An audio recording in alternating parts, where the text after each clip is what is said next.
할렐루야. 옆 사람과 인사합시다. 하나님은 당신을 사랑하십니다. 마스크 썼으니까요, 말해도 돼요. 다시 한번 옆 사람 보고 다시 고개를 돌려 옆 사람을 봅시다. 눈을 봐야지 어딜 봐. 자, 이제 시작. 하나님은 당신을 사랑하십니다. 참, 저도 그렇지만 한국 사람들 참 쑥스러워해요. 좀 야리꾸리한 말하면 쑥스러워합니다. 혹시 어르신들 남편 살아계실 때나 지금의 남편한테 당신을 사랑합니다 몇 번이나 들으셨어? 10번 이상 들으신 분? 우리 남자분들은 하신 분 없죠? 네, 없을 줄 알았어요. 저는 거의 하루에 한 번씩은 합니다. 사랑한다고. 하라고 하더라고요. TV에 보니까 나이 드시면 드실수록 계속 말을 하라고 하더라고요. 안 쫓겨나려면. 안 쫓겨나기 위해서 저는 발버둥을 치고 있습니다. 성경에 나타나 있는 이 이스라엘 민족과 우리나라와 공통점이 있습니다. 그건 뭐냐면 끊임없이 외세의 침략을 받았다는 것입니다. 태평성대를 누리고 하지만 좀 약해지면 끊임없이 주변 나라에 의해서 공격을 받고 침입을 받고 식민지 상태에 있고 꼭 그런 나라가 우리나라와 그리고 성경에 기록된 이스라엘 민족입니다. 그러했기에 많은 어려움과 힘든 일, 그런 침입이 있었기에 우리나라 사람들이 특별히 하지 않는 말 가운데 하나가 뭐냐면 감사입니다. 감사할 줄 모릅니다. 감사를 표현할 줄 모른다는 거예요. 마음 가운데 감사는 있겠죠. 그러나 입술로 행동으로 감사를 잘 표현하지 못합니다. 그렇다면 이스라엘 민족은 어떠느냐? 성경에 이 감사라는 단어가 약 170번 정도, 177구절 정도 등장합니다. 특별히 저와 여러분이 읽었던 이 시편, 다윗의 시편을 보면 감사에 대한 내용이 아주 많이 등장합니다. 여러분, 기독교의 영향을 받은 나라를 보면 많은 단어와 많은 구절들, 문장들 가운데 감사의 표현들이 많이 있습니다. 그만큼 예수를 믿으면 감사할 일들이 많이 있다는 것이죠. 사소한 일에도 감사의 말들을 많이 있다는 것입니다. 기독교의 참된 특성이 뭐라고요? 감사라는 것입니다. 많은 특성들도 있지만 그 중에 감사가 기독교에 가지고 있는 특성 가운데 하나라는 사실입니다. 가만히 보면요, 감사하는 것과 불평하는 것은 습관입니다. 똑같은 일을 당하고도 어떤 사람들은 그 일에 대해서 감사하는 반면 어떤 사람들은 그 일에 대해서 불평합니다. 똑같이 예를 들어서 돈 얘기해서 죄송합니다만 똑같이 100원짜리 이야기하면 또 그럴라. 똑같이 10,000원을 받아도 어떤 사람들은 10,000원을 주시며 감사하고 어떤 사람들은 왜 10,000원밖에 안 주냐고 불평하는 사람들도 있다는 거예요. 불평하는 사람들은 10,000원이 아니라 100,000원, 100,000원, 1,000,000원을 줘도 왜 나는 저 사람에게 준 1억을 안 주냐고 불평하는 사람들은 계속해서 불평하게 되어 있습니다. 반면에 감사하는 사람들은 작은 것에도 감사할 줄 안다는 거예요. 멕시코에 어떤 한 마을이 있습니다. 그 마을은 사시사철 온천이 나온다고 합니다. 이 주변에 물이 흐르는 곳마다 온천이 나온다고 합니다. 따뜻한 물이 나와서 거기서 빨래도 하고 목욕도 하고 씻기도 하고 얼마나 좋습니까? 그런데 그 마을 사람들은 감사해야 됨에도 불구하고 날마다 불평한답니다. 뭐라고 불평하느냐면 왜 비누는 안 나오냐고 불평한다고 합니다. 여러분, 온천에 대해서 감사하지 못하고 비누가 안 나온다고 불평하는 것, 이것이 결국 뭐예요? 습관입니다. 습관. 불평은 습관입니다. 잠언 22장 24절 25절 말씀에 보면 이렇게 이야기합니다. 너를 품는 자와 사귀지 말며 을분한 자와 동행하지 말지니 그 행위를 본받아서 내 영혼을 올무에 빠질까 두려움이니라 라고 이야기합니다. 너를 품는 자와 을분한 자와 동행하지 말라는 거예요. 왜? 배운다는 것입니다. 내 자녀가 작은 것을 주어도 뭘 주어도 불평하고 불만을 품으면 그것이 곧 누구의 행동입니까? 나의 행동입니다. 누구에게서 배웠겠습니까? 나에게서 배웠습니다. 내 자녀가 작은 것을 주어도 감사할 줄 아는 자녀라면 내가 그렇게 살아가는 거예요. 결국 불편과 감사도 가정에서 배우고 내 주변의 사람들도 통해서 배울 수 있다는 것입니다. 아무쪼록 여러분 주변에는 감사하는 사람들이 넘쳐나기를 주님의 이름으로 축원합니다. 감사하는 사람들만, 작은 것에도 감사하는 사람들과고 친해지시기 바랍니다. 그래야 감사할 줄 안다는 것입니다. 사랑하는 여러분, 시편 130편은 다윗의 시편입니다. 오늘 다윗은 오늘날 우리에게 이렇게 말씀합니다. 우리 이 말씀 한번 읽어볼까요? 2절 말씀. 2절 말씀 같이 읽겠습니다. 시작.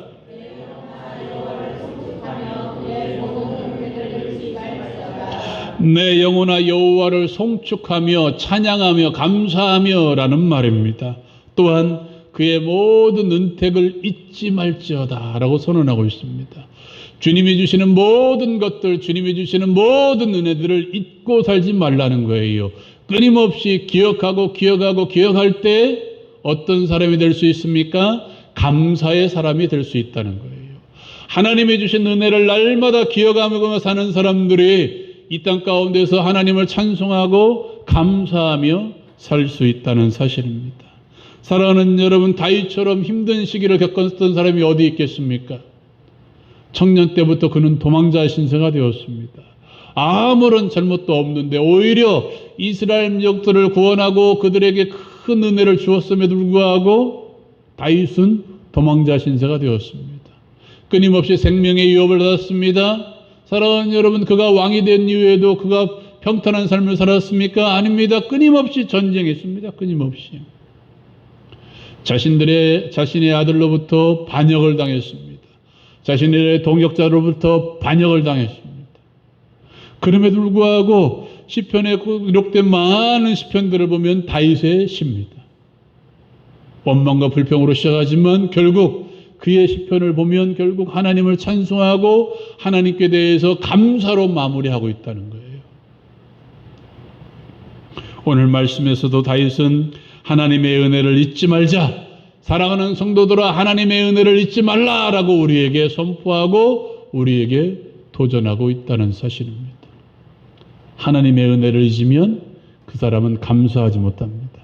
하나님의 은혜를 잊으면 그 사람은 불평하게 되어 있습니다. 끊임없이 원망하고 살아갑니다. 오늘은 특별히 맥주감사주일입니다.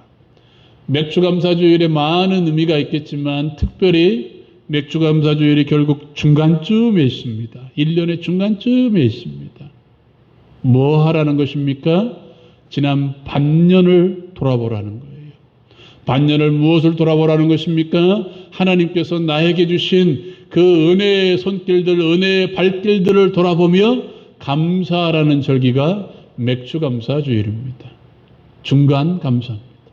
어쩌면 우리의 삶의 중간 점검과도 같은 게 바로 맥주감사주일입니다. 사랑하는 여러분, 그렇다면 어쩌면 6개월 동안, 아니 우리의 평생 동안 하나님이 주신 우리에게 주신 은혜가 뭘까요? 어떤 은혜를 잊지 말고 살아가야 되겠습니까? 오늘 이 말씀을 통해서 다시 한번 우리의 삶을 돌아볼 수 있는 우리 모두가 되었으면 좋겠습니다. 우리가 가장 먼저 살펴봐야 될 은혜는 사죄의 은혜입니다. 말씀 한번 읽어볼까요? 3절 말씀. 3절 말씀 같이 읽겠습니다. 시작.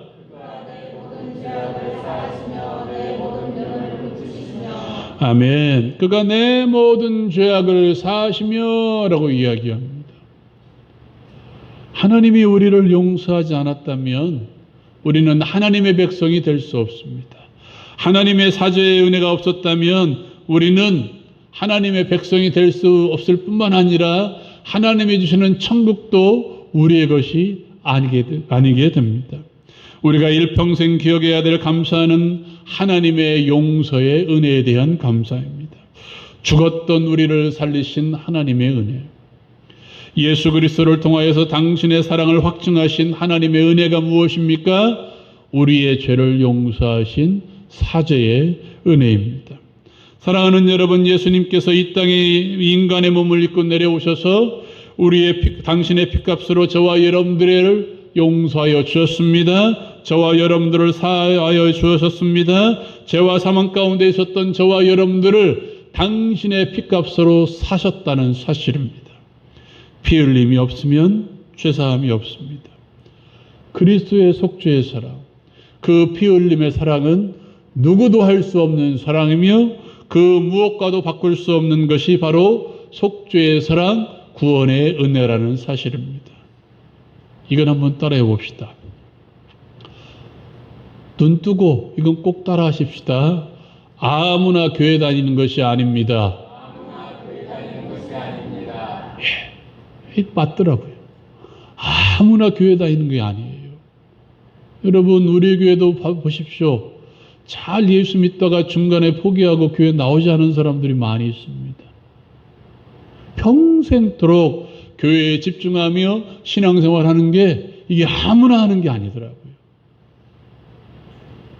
그리스도의 용서의 체험이 없으니까요, 하나님이 나를 사랑하셔서 예수를 통하여서 나를 구원하셨다는 이 말씀이, 이 은혜가 내 가슴팍에 박히지 않았으니까, 내 마음판에 새겨져 있지 않으니까 끊임없이 포기하고 돌아서는 것입니다.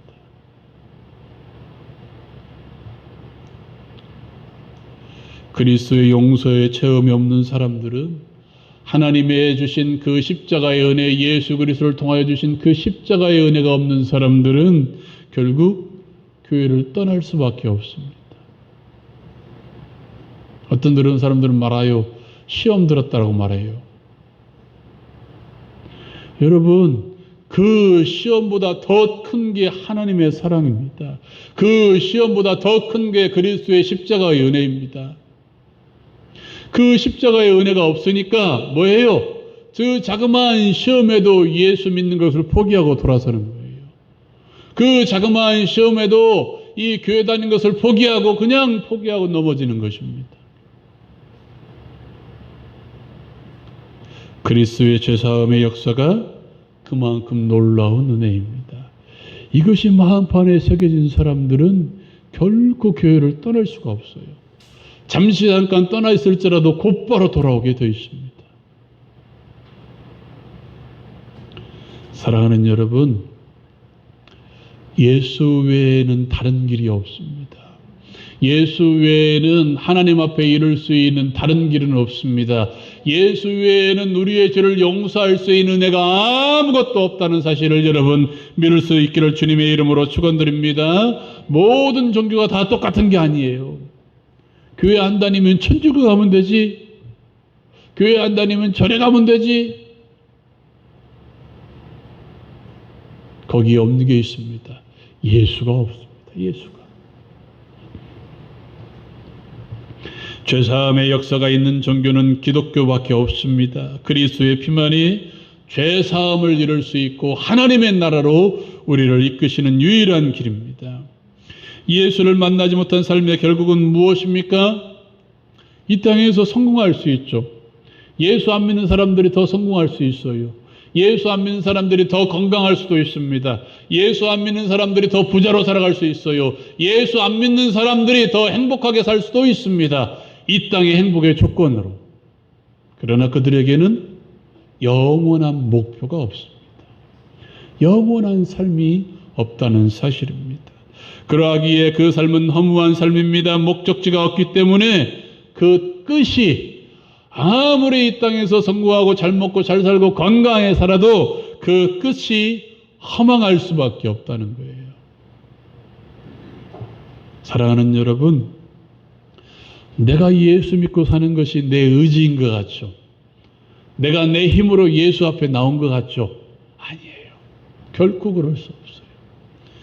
바울 사도는 모든 것이 하나님의 은혜라고 선포합니다. 나의 나된 것이 하나님의 은혜다. 나의 나된 것이 그리스도의 은혜다라고 선포합니다. 내가 예수 믿고 사는 것도, 내가 교회에 나와서 신앙생활 하는 것도 비록 여기 앉아서 꾸벅꾸벅 졸고 있지만 그래도 내가 이 교회에 나온 것도 또 뭐다? 하나님의 은혜라는 거예요. 하나님의 은혜.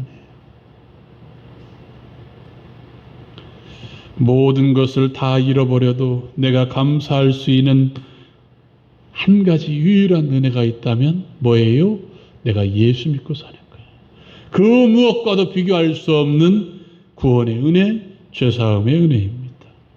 시편 86편 5절에 이런 말씀이 기록되어 있습니다. 같이 한번 읽어볼까요? 시작.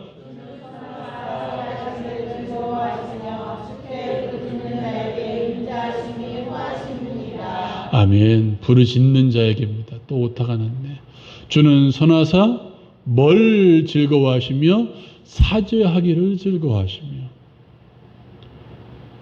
주님은요, 우리를 용서하시기를 즐거워하신대요. 어떤 자에게? 가만히 있는 자에게? 아니요. 우리의 죄 문제를 가지고 주 앞에 나와서 회개하는 자에게 사죄하기를 즐거워하시는 분이 바로 우리 주님이시라는 사실입니다. 우리는 뻔뻔할 필요가 있습니다. 어떻게 이 죄악된 내가 어떻게 주님 앞에 나갈 수 있어? 나 같은 죄인이 어떻게 주님 앞에 나와서 은혜를 구할 수가 있어? 나는 주님 앞에 못 나가. 이 참 한국 사람들 그래요. 좀만 잘못해도 잘못하지 않았어도 부끄러워서 그런지 몰라도 못 나간대요. 못 나가서 못 나가. 나 같은 인간이 어떻게 예수 믿고 살 수가 있어요? 이렇게 말해요. 우리는 뻔뻔해야 됩니다. 그렇다고 죄를 짓고 살으라는 것이 아니라 내가 죄 짓는 행동과 죄 짓는 마음이 있으면 뻔뻔하게 주님 앞에 나와서 주님 용서해 주십시오. 주님 용서해 주시니 감사합니다라고 뻔뻔 앞에 주님 앞에 나와서 기도할 필요성이 있다는 사실입니다. 사죄의 용서, 사죄의 은혜. 사랑하는 여러분, 이 은혜를 맛본 사람은 결코 뻔뻔하게 살아가지 않아요. 오히려 삶을 대충대충 살지 않습니다. 너무도 큰 은혜이기에 내가 끊임없이 사죄를 받은 그 은혜에 너무도 감사해서 이 사람은 끊임없이 어떻게 살아요? 감사하며 사는 거예요. 끊임없이. 나를 용서하신, 나의 모든 죄를 용서하신 그 하나님의 은혜에 날마다 감사하며 살아가는 거예요. 또한 우리의 병을 고치시는 하나님의 은혜에 감사해야 됩니다. 오늘 저와 여러분이 읽었던 3절 말씀 다시 한번 읽어볼까요? 3절 말씀 같이 읽겠습니다. 시작.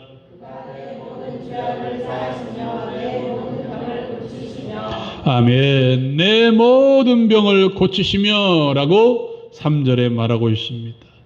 여기 말하는 모든 병이라는 것은 우리의 지구체의 질병뿐만 아니라 우리의 마음의 질병도, 우리의 영혼의 질병까지도 고쳐주시는 분이 바로 우리 주님이라는 사실입니다. 우리의 육체의 질병은 말할 것도 없습니다. 우리의 상한 마음, 절망, 포기, 외로움, 우울증, 불면증, 이 땅의 모든 마음의 질병까지도 고쳐주시는 분이 바로 우리 주님이십니다. 예수 앞에 나오면 우리는 우리의 질병을 고침받을 수 있습니다. 어떤 사람은 말해요. 이것쯤은 고칠 수 있겠죠. 사소한 것들 하다못해 감기 이것 정도는 고칠 수 있겠죠. 그래도 암은 못 고쳐요. 그래도 이 마음의 질병은 못 고쳐요. 마음의 이 괴로움은 못 고쳐요. 내 마음은 누가 알아줄까 몰라. 우리 어른들 곧잘 그런 말이죠. 내 마음은 아무도 몰라. 이 말 한 번쯤이라도 해보신 분? 거짓말은 한 사람 손 들었어. 나머지는 거짓말쟁이들. 다 한 번쯤 했죠. 막 아들이 속색이고 남편이 속색이면 누가 내 마음 알아줘. 막 그러잖아요. 몰라요. 여담입니다만 잘 들으세요. 여자분들은. 남자들은요 말 안 해주면 몰라요. 아시죠? 남자들은 세세하게 말해야 돼요. 내가 왜 이렇게 뭐 화났냐면 이렇게 하고 이렇게 하고 이렇게 해서 화났다라고 자세하게 말해줘야 알아요.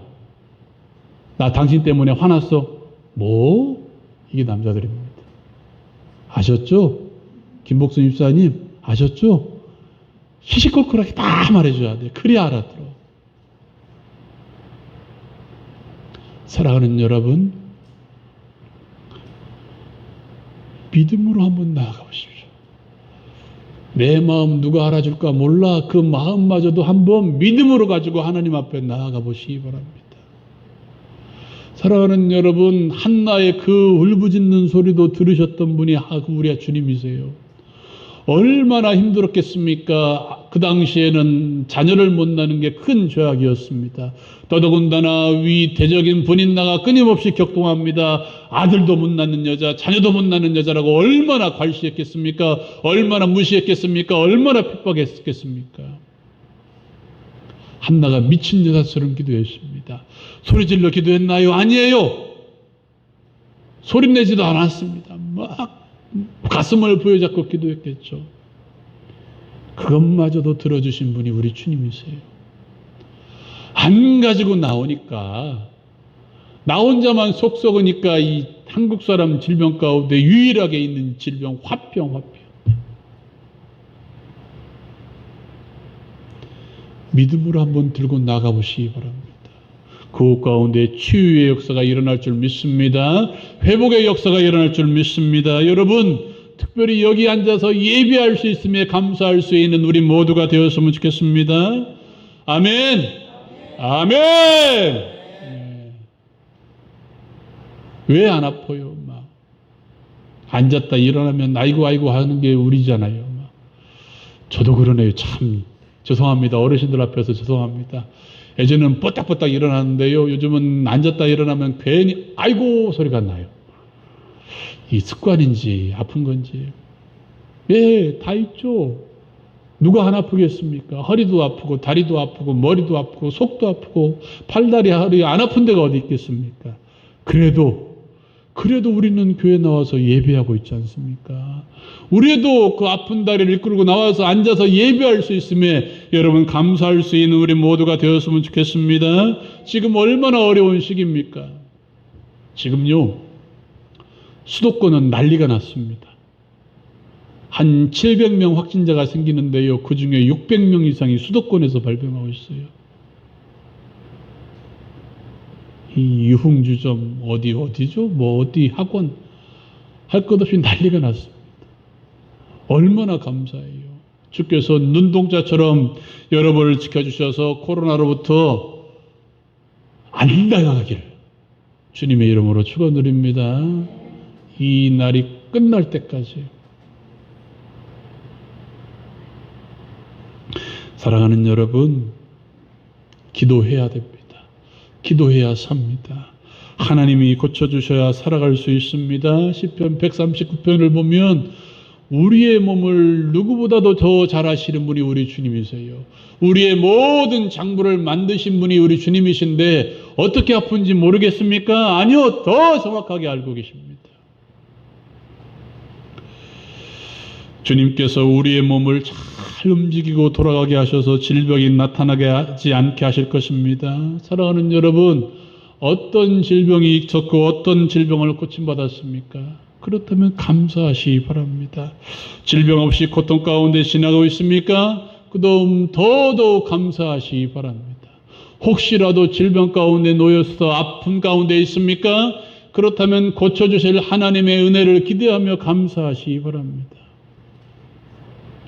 병이 들어오지 못하게 하신 하나님의 은혜, 고쳐주신 은혜, 고쳐주실 은혜에 우리의 마음을 담아 꼭 감사할 수 있는 우리 모두가 되기를 주님의 이름으로 축원드립니다. 마지막으로 우리의 소원을 만족하게 하신 하나님이십니다. 말씀 한번 읽어볼까요? 5절 말씀 같이 읽겠습니다. 시작.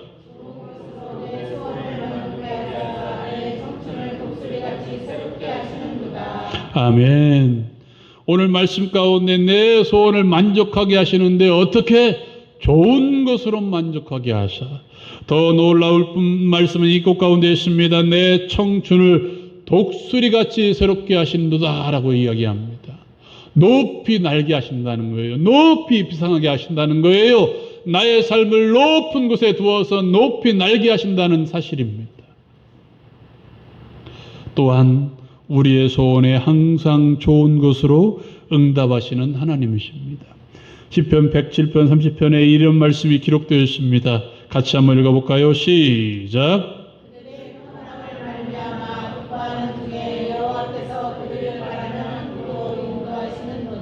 아멘. 예전 성경에 보면 소원의 항구로 우리를 이끄신다라고 이야기합니다. 소원의 항구로. 나를 소원의 항구로 이끄시는 하나님이시라면 우리는 어떻게 되겠습니까? 내 소원을 들고 나가는 것입니다. 하나님, 나에게 이런 소원이 있습니다. 나를 소원의 항구로 이끌어 주십시오라고 나아가는 거예요. 내 소원을 붙들고 나에게 좋은 것을 허락해 주시는 하나님께 나아가는 것입니다. 우리 주님께서 우리에게 뭐라고 말씀하셨습니까? 악한 자라도 자식에게 좋은 것을 줄 알거든. 이건 한번 따라해 봅시다. 하물며 하늘에 계신 너희 아버지일까 보냐. 아멘, 아멘, 아멘, 아멘. 악한 도둑이라도 자식에게 좋은 것을 줄 알거든. 하물며 하늘에 계신 우리 아버지가 우리에게 좋은 것을 주시지 않겠습니까? 우리를 위해서 좋은 것을 준비해 놓고 계시지 않겠습니까? 왜 못 얻는 것입니까? 나아가지 못하기 때문입니다. 우리가 우리의 소원을 붙들고 믿음으로 나아가지 못하기 때문에 우리가 좋은 것을 누리지 못하는 거예요. 하늘에 계신 하나님께서 준비하신 좋은 것을 얻지 못하는 거예요. 사랑하는 여러분, 마음에만 품지 마세요. 마음에만 품지 마세요. 우리의 소원이 있다면 마음에만 품지 말고 어떤 소원이라도 좋은 것으로 응답하시고 나를 높이 날게 하시는 하나님께 가지고 나아갈 수 있기를 주님의 이름으로 축원드립니다. 사랑하는 여러분, 이 말씀 기억하십시다. 죄사함의 은혜를 주신 하나님께 감사하십시다. 병을 고쳐주시며 우리의 소원을 좋은 것으로 만족해 하시는 하나님께 우리의 마음을 다하여서 우리에게 주신 물질을 주님 앞에 드릴 수 있는 풍성하게 드림으로써 감사할 수 있는 우리 모두가 되기를 주님의 이름으로 축원드립니다. 사랑하는 여러분, 이 시간 우리 말씀 생각하면서 우리 함께